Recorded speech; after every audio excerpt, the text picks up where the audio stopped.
Hey guys, what's going on? It's Zach here tonight. I'm going to be doing a review of the Rogue Echo bike. I'm going to be comparing it to the Assault Fitness Air bike here seen on the right. Go over how the bike feels, how it performs, comparisons to the Assault bike, how I personally think about it. With this new bike, it's the first Rogue product not made in the United States, which is drawing some attention to users and buyers. Will we see the Air bike this year in the Open or at regionals, or will we see the Rogue bike maybe at the games or down the road in the future? I'm going to start here on the left just to compare the Rogue bike, how it seats. As you can see, it's clearly a lot bigger. The fan size is substantially larger. The bike itself sits on a larger platform. Something to notice right away, we don't have any chains we're dealing with down here.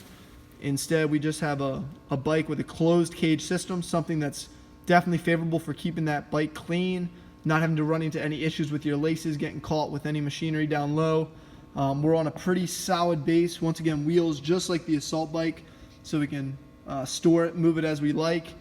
Up here, up top, something else I want to notice, our bike seat is a lot bigger. We have two adjustments, just like the Air Runner, the Assault bike that Assault Fitness makes. We can go up, we can go down, we can slide as usual, but the seat is a lot bigger, a lot more comfortable.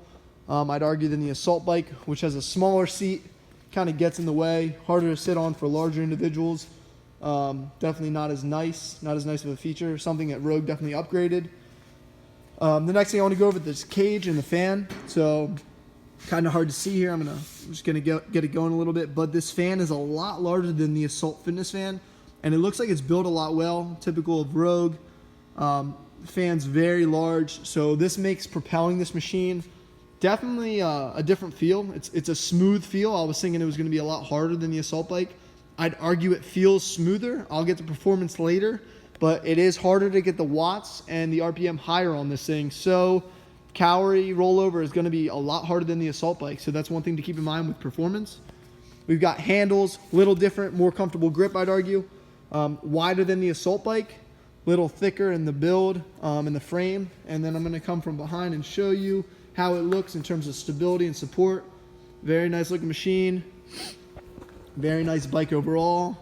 In functionality, I would say it's an upgrade from the Assault bike. It's larger, looks more sturdy, looks like it would withstand any conditions a little better in terms of rusting. If you're working with this machine outside, storing it, it can probably handle a lot more damage easier.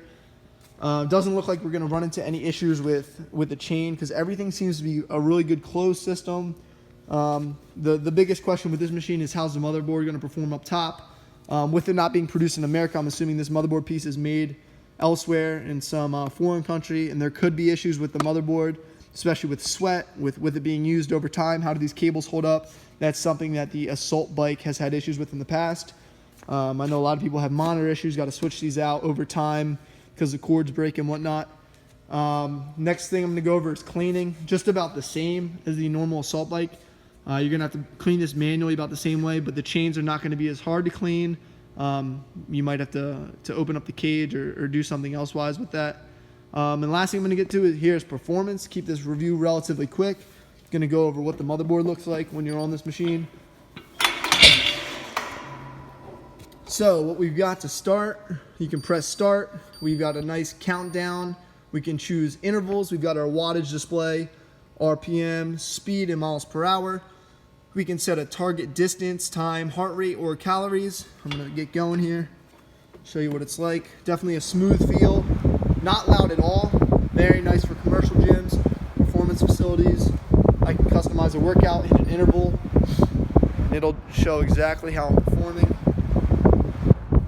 Definitely a lot harder to get to a higher level of performance on these things. So yeah, that is the new Rogue Echo bike. Might be putting out another review in the meantime, but certainly a nice piece of equipment. I like it. We'll see if these things come out in the future with the CrossFit Games. See if they stack these things up for regional and games athletes. Take care, guys. Bye.